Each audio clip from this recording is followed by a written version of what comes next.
Hello and welcome to Critical Line Item. My name's Tom Radler. Thank you for joining me for this particular podcast. Back in 1710, Jonathan Swift wrote an essay called The Art of Political Lying, which I've often referred to in writing and at a reference point. And one of my favourite paragraphs, not too far away from the beginning, is but though the devil be the father of lies, he seems like other great inventors to have lost much of his reputation by the continual improvements that have been made upon him. What sort of improvements are we talking about here? Well, my guest for this particular episode is Bernard Keane, who's the author of a new book called Lies and Falsehoods, The Morrison Government and the New Culture of Deceit. So we'll be exploring the art of political lying and what goes on in the context of politics in Australia today. Bernard, thanks for joining me. Good to be here, Tom.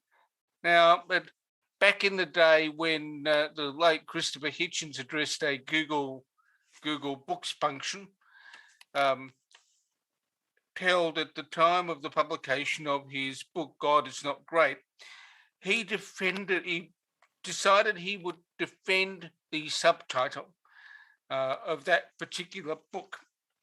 Your subtitle is The Morrison Government and the New Culture of Deceit.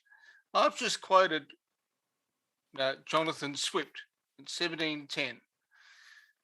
What's new about political lying? What's novel about Morrison? Lying, as you say, has always been with us, like the poor, I suppose. In fact, the very art of politics is about deceit. It's about misrepresenting your opponents. It's about glorifying yourself, doing the same thing with your policies and your opponent's policies. So the very act of trying to solicit someone's vote is found in an important sense on deception. But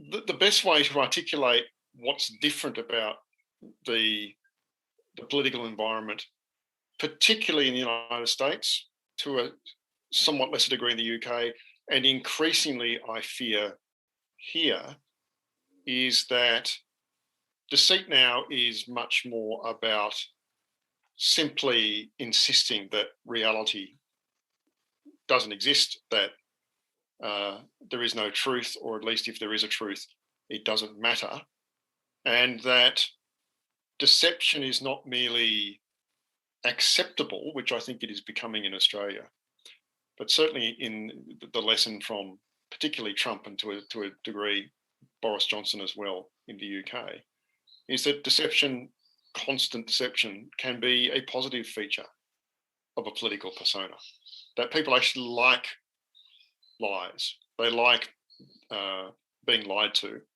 They know that they're being lied to, and in some cases, they actually love the liar all the more. Now, as I said, that's not quite the situation that we've reached here in Australia, but I think we've reached the point where there is an increasing disregard for truth and increasing disregard for the idea that if you said something 3 years ago or 3 months ago or 3 weeks ago, and then that position becomes inconvenient, you can't simply say, I didn't say that, or you can't simply say, that was never our policy. You've got to try and have some sort of recognition that there is a core truth about which we engage as both politicians and as media observers, and for that matter, as citizens. But there is some sort of common reality to which we can all kind of try and be consistent. And it's that I think is in quite serious danger. And we can see the consequences, I think, to a degree in the United States with the upsurge in extremism and violence. I think that is very much a destination that we may well end up at if we continue to follow the same path. Well, if we can take I guess there's a whole raft of material you wrote about in the dossier, which I want to touch on in a moment. But one of the core turning points, I think, in the Trump administration was when, correct me if I'm wrong, but I think it was Kellyanne Conway that coined the phrase, alternative truth. Alternative facts. facts. And at that point, I began to think that was a kind of a fork in the road, because once you started talking about alternative facts, you began to have you, you began to create a parallel universe. So you can see a parallel universe being created in public discourse.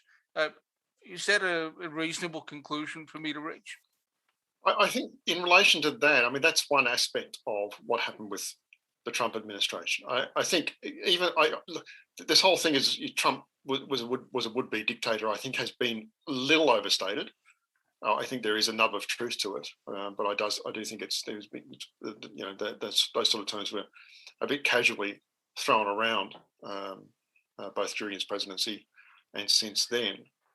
But one of the characteristics of populists and what you might call sort of authoritarian-minded leaders is a rejection of the idea, and indeed a bitter resentment of the idea, that there is some sort of external reality or higher truth to which they can be held accountable. So if a leader says, if that kind of leader says, I'm going to do X, and then fails to do X, the act of saying reality does not accord with your prediction that X would happen becomes, in a way, subversive. And one way, obviously, to get around that is to say, well, here are these alternative facts which actually show that X was achieved. And that was the situation that was playing out with the inauguration crowds. But in a sense, that relates to the accountability kind of framework.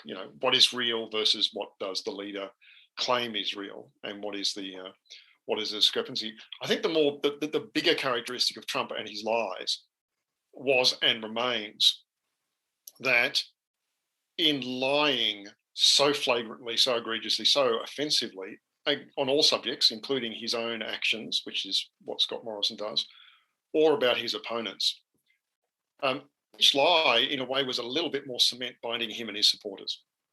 That is, his supporters actually liked his offensive lying, because what they believed was here is a man who will say anything for us. Here is a man who will do anything in our cause of fighting this evil elite that is trying to destroy our lives. And that,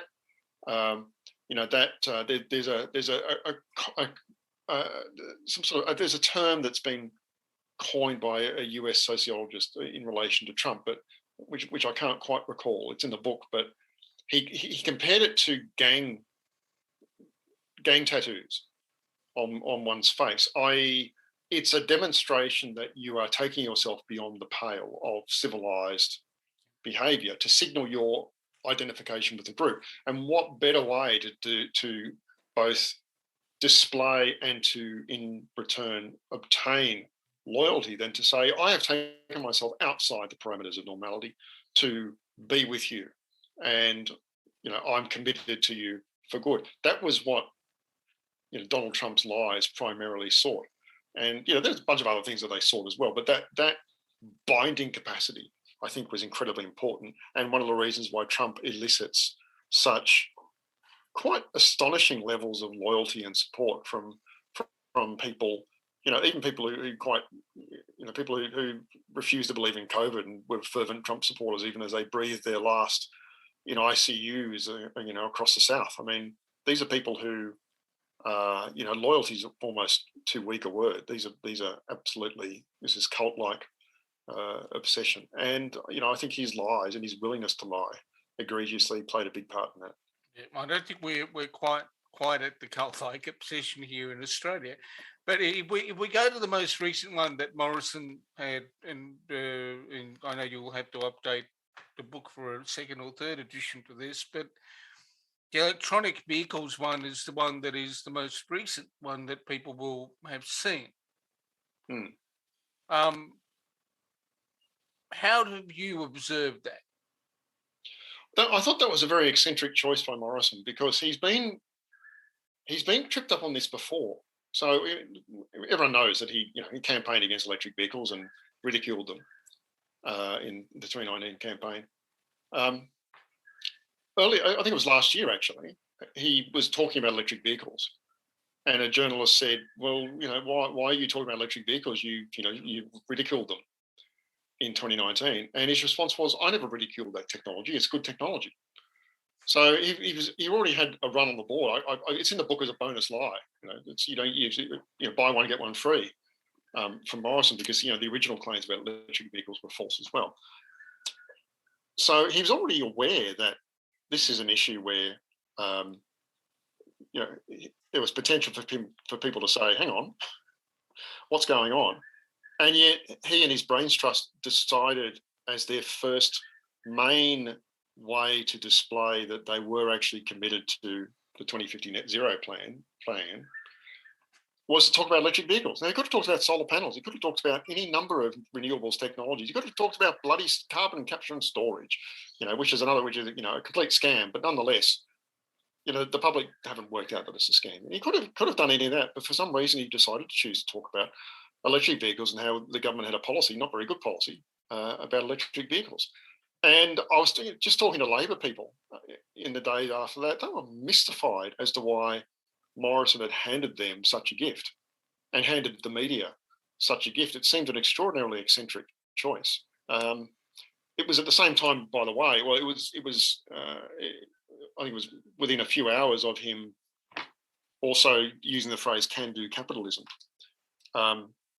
And anyone with any experience in Queensland politics would tell you, don't use the phrase "can do." Just don't ever use it, because all it does is remind everyone in Queensland of can-do Campbell Newman, whose fate we're all aware of. And yet the PMO charged ahead and used "can-do capitalism" as well. A phrase, by the way, that has not been trotted out since that very day. I think the penny might have dropped, or someone from Queensland might have rung up the PMO and said, "Have you guys got any idea what that phrase invokes?" So, perhaps you could put it down to a bad day in the PMO and amongst his senior advisors picking the kind of talking points for the next couple of days, because there's no real other explanation for why they would venture back into electric vehicles. I mean, he really gave electric vehicles a kicking, and all the sound bites are there, and they're pithy, and they're quick, and they've got all the spark and fire of an election campaign soundbite. And now, of course, he wants us to believe that he never said them. I mean, it's as I said, it's a very eccentric choice. One of the issues that then comes up, given you've just used the word sparky and the notion of the punchy soundbite, the thought occurred to me over the past week in watching the promotional material roll out in relation to your book, that, and I may be being unfair here, but there may be a focus from parts of the electorate on celebrity, on the ability of a politician to entertain rather than govern, and that as part of entertainment, there's the spin routine, a comedy routine, which might be what we're seeing unfold. Is this sort of notion of politician as celebrity or politician as entertainer creeping into the point where we're not being as critical as we should be of politicians who are meant to be governors? Well, that's you've just perfectly described Boris Johnson, who is in the concept in the construct of politician as celebrity. He's kind of the paragon. I mean, look, Donald Trump came from. Don't forget, Donald Trump, well, not just a multiply bankrupt property developer, but came from reality TV as well. He was a celebrity too. But Boris Johnson's, for people who don't know Boris Johnson background, I mean, he was a journalist, and again, air quotes, and then began popping up. He became a writer and began popping up on British entertainment shows, comedy shows, because he's a witty guy. He's very well learned. He's willing to say outrageous things. Absolutely perfect for British television, and it really developed a quite big profile whilst being having roles like editor of Spectator. So this is a kind of a literate celebrity, if you like, and he parlayed that into a political career, and look where he is now. The problem, as Peter Oborne has pointed out in his book about Boris Johnson, is the man is fundamentally not serious. He's an entertainer. He's not engaged with the issues of governing. He's not engaged with the rigour and demands of governing. I was fascinated to read recently Dominic Cummings. I follow Dominic Cummings' blog. He recently explained how early on in the Boris Johnson prime ministership, he called Cummings in and said, look, Dominic, look, it's absolutely, being the Prime Minister is like dragging a 747 down a tarmac. I'd like to actually go and spend more time at Chequers writing my book on Shakespeare. Do you think I could do that? This is a man who's not serious about governing. This is a man who's not serious about the responsibilities of office, high office, who sees the Prime Ministership as a performative thing, and that's all. And that fundamental lack of seriousness, I think, is been demonstrated time and time again in the British government's response, particularly the early response to the pandemic. In Australia, again, I think we're at a different point. So Scott Morrison's certainly no celebrity, and we have had celebrities in politics, and they haven't fared that well. I think Peter Garrett did all right, but he'd actually run a significant organisation, the Australian Conservation Foundation, for a period after he actually stopped being a musician. But I think we are more inclined to treat politics as being about celebrity in Australia now than we used to, because it's easier. I'm talking about we as in the media. It's easier. It's easier to talk about politics as being about celebrity and being about name recognition and being about image, because sporting contest or sporting. That's the other dimension to it. So it's easier to engage in that kind of journalism where politics is a horse race. It's a personality clash.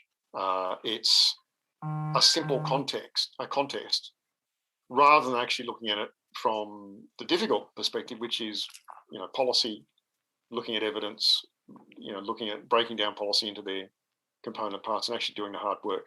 But that's boring, Bernard. Nobody finds that entertaining, Bernard. Well, this is why leadership contests get right through the roof, and no one's particularly interested in the minutiae of tax policy. I mean, we all know this, but as the media in Australia shrinks, and fewer resources are spent on it, and a lot of older, better informed, if not necessarily better, journalists leave the profession and give way to more junior people who perhaps don't have as long a memory, for whom the Rudd government is now ancient history, let alone Keating, Howard or Hawke.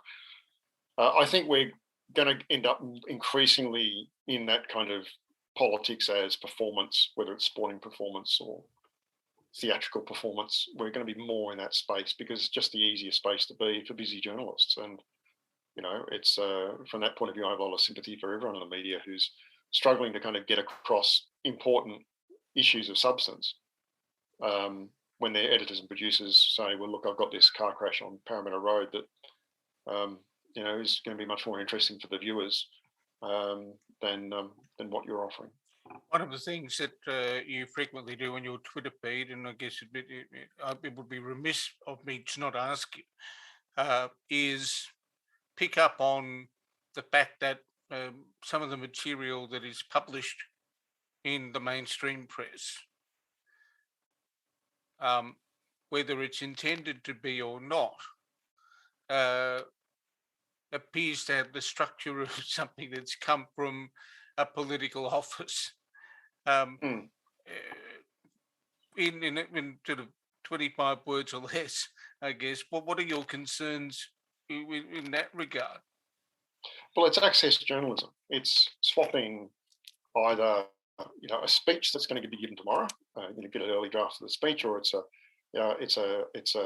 advanced copy of a policy, or it's some sort of heads up about some announcement that's coming. it's access journalism. It trades access, i.e., getting access to that kind of information, so that you can file a piece for the morning paper or do a piece to the evening news, in exchange for offering an uncritical take on. Well, it's not even a take. It's just simply recycling what you've been given, it's exclusive. The only thing that's exclusive about it is that you've got it before somebody else.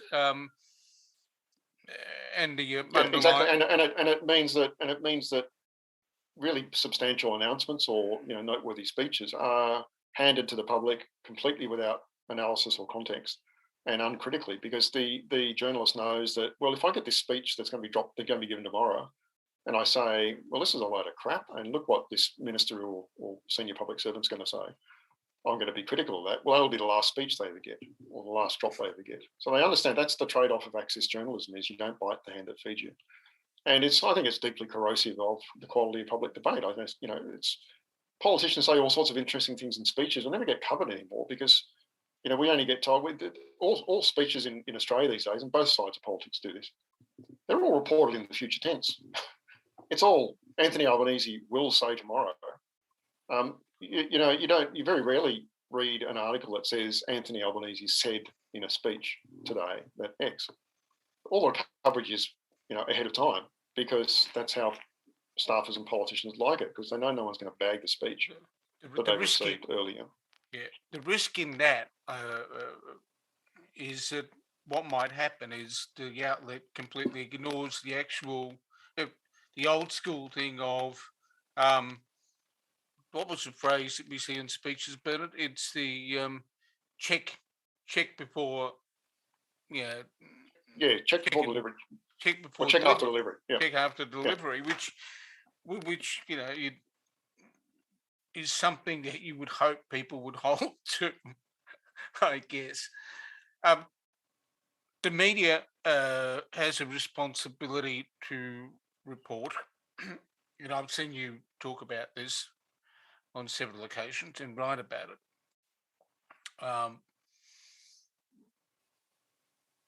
There is a role for the dealing with the reporting of an announcement. What's your biggest problem with the way in which that's done? I think that the tendency to engage in stenography and the reluctance to critique what is being said on the hoof, if you like, as it's being said, is very problematic. So it means that a lot of journalists, and this is particularly the case, I think, of the ABC. So we're journalists of record. We're there to tell people what politicians said and did. We're not there to offer our take on it. We're not there to apply our judgment to it. We let the reader or the viewer make that decision. And that mentality, that's fine if you're working in an environment where people are operating in good faith. I don't think we're operating in an environment where people are acting in good faith anymore.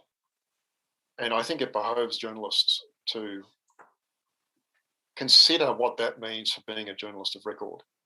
And does that mean that being a journalist of record, without attempting to critique what you are relaying, what you're acting as a relay point for, is correct or not, risks misleading the reader or the viewer? And if politicians are out there seeking to mislead, journalists simply repeat what they are told. Does that mean the journalist is being virtually a party to deception? And therefore, what does that mean for the kind of journalism that they do? And that's why I put that question to Simon Longstaff at the Crikey Talks event the other night. I said, how do we resolve that tension between the journalist of record? He says, I'm not going to dare tell viewers and listeners what to think, versus being an active party to deception. And he made this very nice distinction between the craft and the profession of journalism. Look, it is hard, and you don't always get the opportunity, and you may not have the background to know that someone's sort of deceiving. It's which goes back it's to your, you know, which goes back to your point earlier about the absence of corporate memory in a newsroom. well, there's that plus the way media is conducted now. I mean, journalists don't. You go to a press conference and someone asks the prime minister a good question, and he refuses to answer it properly. It's very rare that another journalist will actually follow that up and say, "Well, Prime Minister, you didn't answer that question. Please answer it." Now, it does happen occasionally, but it doesn't happen enough. There's not enough collegiality between journalists. Everyone's keen to get their quote or their soundbite for their, to so that they can file on deadline. And once you're outside Canberra, once you're outside or outside Sydney or Melbourne or whatever, most of the people at press conferences are junior reporters. They've got an editor or a producer in their ear telling them what questions to ask. They're not interested in following up someone else's question. They're interested in sticking to the agenda of the paper, whether the agenda is a particularly political one or simply, I want to get a good soundbite. So the capacity to actually do this real-time, validation or at least some sort of critique of what's being said is limited by the structure of the way that we do media at the moment, as well as things like corporate memory. There is something, and I'm well aware of the time you've been very generous with. I've got. I think we can go a little bit longer because I've been let off the leash until 4:30. So let's keep going. Let's keep going. Well, I think there's an important point that needs to be also considered. Some of the best writers I've ever read, and journalists, and I mentioned Christopher Hitchens earlier on, did a proper, had a proper grounding in critical thinking. Read philosophy, read widely, read a range of things. In fact, he's a book on critical theory, which I haven't still got to myself. But to what extent have we not placed a greater focus on understanding the classics? I've referred to Swift. I've written about Machiavelli recently.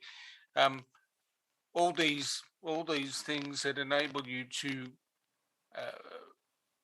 assess critically through the eyes of the older thinkers or thinkers from another era with what's going on today. I mean, do you have any reflections on that in terms of critical thinking, critical thought, Bernard? Look, I've for a long time thought that our education system is not skewed enough toward critical thinking and teaching critical thinking skills. And it's not so much about the canon. I mean, look, I've read Swift and Machiavelli and much of the Western literary canon. I wouldn't necessarily dictate to others that they should do the same. I think people should build their own canon of what they consider to be great and meaningful works. And I'm, what am I? I'm just another old white male. So obviously I'm going to be talking about the Western literary tradition. But I think the act of, when we talk about the idea of a canon and about critical thinking, implicit in that is the idea of a kind of a process of self-discovery and self-reflection on the part of the individual, and whether it's someone going through a bunch of dead white males, or someone engaged in the best works on gender theory or queer theory or Marxism or any variety of much more modern aspects of the contemporary education. They're engaged in a process of self-discovery and a process of honing their capacity to make meaningful judgments about the things that they're reading about and the things that they're talking about. So no, it doesn't matter what your canon is. If it's delivering you the critical thinking skills, then that's doing the job. And I just don't think there's enough of that. I don't, I think the canon could be Judith Butler, it could be James Baldwin. Doesn't matter. It's about developing those critical thinking skills, and you do that by engaging with really high quality, demanding texts that require you to bring, your thinking skills to it. And that's what I think with the greater focus on, people are quick to demonise the contemporary arts curriculum as just full of fluff. But I think the broader focus on higher education as vocational, for all that it's economically positive, I think has led to some sort of diminution of the capacity of the higher curriculum to impart critical thinking skills. Now, look, all of that's a rant of a guy who went to university in the 1980s and had the kind of education that you could get back then, and didn't pay very much for it, by the way, as opposed to people who've now got to basically rack up a mortgage in order to get a degree that's going to enable them to get a job that they can actually afford to get a real mortgage. So I think all those comments could be taken with a grain of salt, reflecting the possibly out of touch middle-aged man. But I think you've got a point, and don't sort of demean yourself. If no one else will do it, I will. So. Well, I'm not about to do that because you and I need to talk again. But there's something else that causes, I think, the problem that you've highlighted, at least in part, and that is there's this platform that allows for 280 character posts that people focus on and contribute to and carry on with. And the attention span seems to be, the attention span to look at something like a book on QAnon, for example, may not always be there because of the way in which we operate with social media, for instance. Well, look, our brains are plastic, and they get shaped by how we use them, and that's been the case since we moved from oral culture to chipping away on tablets. I mean, technology has always played a dramatic role in shaping our brains, and our brains now work very differently to the way they did 30 years ago, let alone 30 centuries ago. And there's positives and negatives to that. I mean, I think we do have an attention span problem. I certainly do, and I've only been on the internet for the last 30 years. I grew up before the internet, but I'm pretty sure I've got an attention problem these days. But there are positives to that. It's like memory. I don't think we remember as well now as we used to, but we don't need to. We've got these remarkable tool to get information from anywhere that is people in the 1980s would have been astonished by. So that kind of plasticity of the brain thing is always happening and going to continue to happen. But where I think it's gone wrong, and I speak as someone who used to be a kind of a bit of a utopian about the benefits of interconnectivity. Where it's gone wrong is that social media, which could have been a really great technology for bringing us together, has instead been a mechanism to bring out our worst impulses and our tribalism, our preference for simplicity, and I don't mean simplicity in a good sense. Our preference for the simple over the complex, and our tendency to hostility. And I think that's been this profound. That's been the accelerant that someone, the deities of technology have poured on, a pre-existing social mix that I think emerged in the 2000s and early 2010s around the lingering consequences of economic policies and income stagnation and lot of disillusionment with governments that's happened since 2000. I think that whole process would have been bad enough without social media, but social media has made it absolutely toxic. And I think we're still a long way from seeing the end of that sort of process of toxification that's been going on, because the people who display those worst impulses and the people who want to exploit those worst impulses, to monetize those worst impulses, they are very creative, and they are constantly finding new and exciting and innovative ways to exploit the worst angels of our nature. And they've got this wonderful technology to do that. So what could have been potentially a very good thing, and still is in some ways, can be a very good thing, I think is the accelerant that has turned what was a bad enough situation into an absolute bonfire of civic discourse and democracy.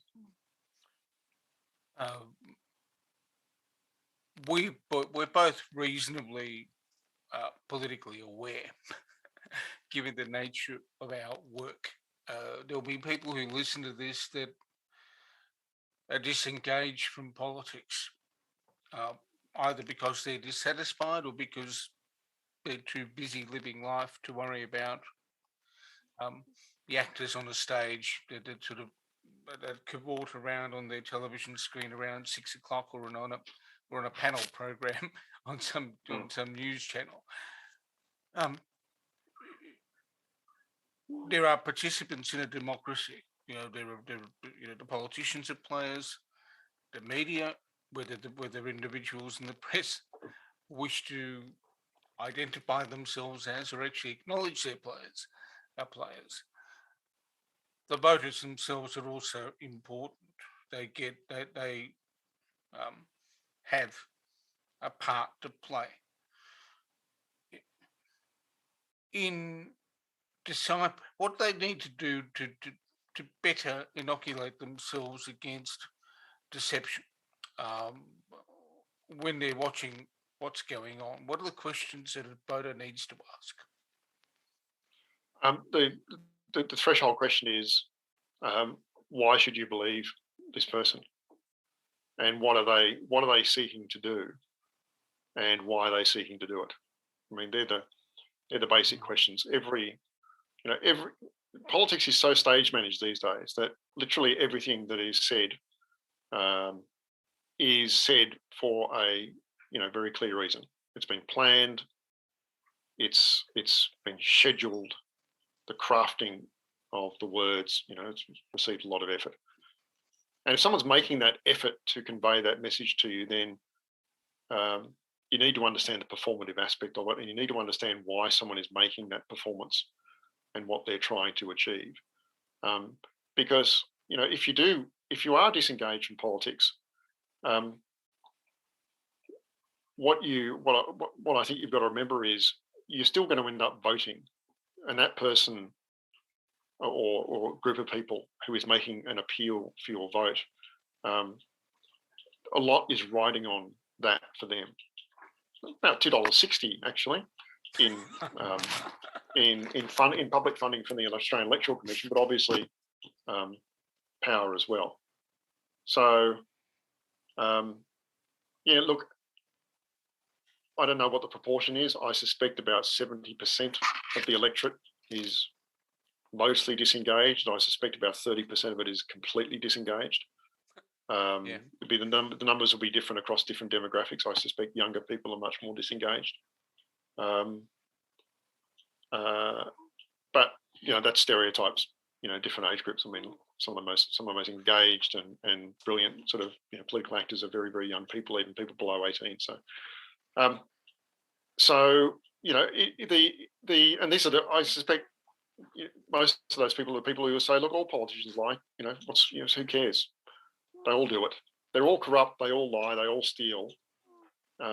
It's not actually true about the corruption or the stealing thing, but that's the kind of stereotype that people have of politicians.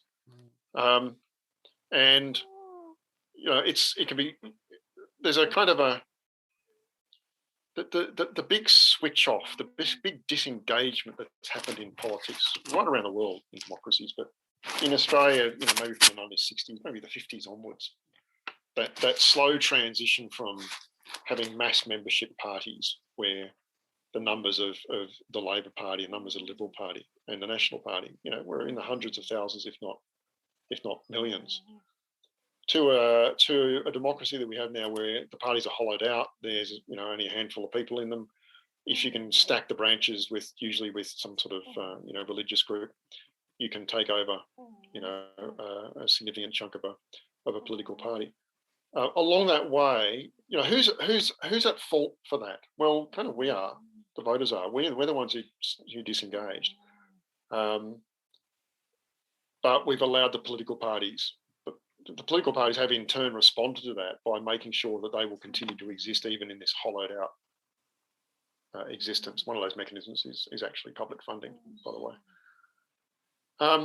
And I know no one's come up with a brilliant idea as to how to address disengagement and how to, we're not going to go back to the era of mass membership political parties. What we do need, though, is to have mass political engagement by people. And willingness to actually get active, even if it's talking to your neighbour about local planning proposals. That's why in the book we're talking about this idea of we do have to rebuild politics, and it's not so much about the finished model that we end up building in a generation's time. It's the process along the way. It's that process of connecting up of actually engaging with the people around you, and not just via a keyboard. And I'm quite intrigued by the voices of campaigns across different seats. I think there's a lot of people who are genuinely deeply unhappy about the quality of the the partisan political system, and look at them. They look at the politicians that are being offered by major parties, and they're simply not happy. And they look at the policy offerings, and they're simply not happy.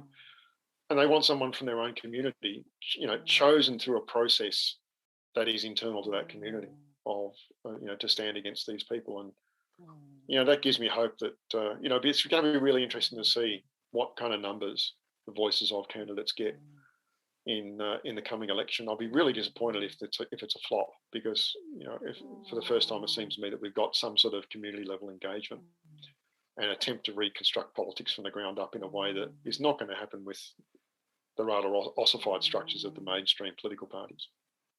One final question, Bernard. I realise that we're on the cusp of your limit here in terms of time. We do have minor parties, and most recently One Nation, this cartoon campaign that's come out, that are riffing on the theme of anti-establishment, dissatisfaction with politics more generally. What do you think the impact of that kind of discourse, particularly when it's jazzed up in an animation, might be? Look, there is obviously there's a long-running groundswell of discontent with government, disillusionment, distrust. Marginal political parties have long sought to tap into that.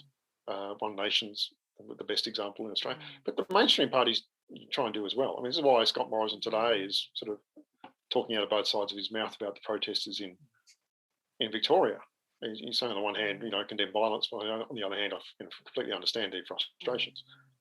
There's everyone wants to kind of use that energy that's out there, that energy directed against government, and some of it's malicious. A lot of it is simply frustration, and some of it is a genuine resentment of impositions on people's freedom.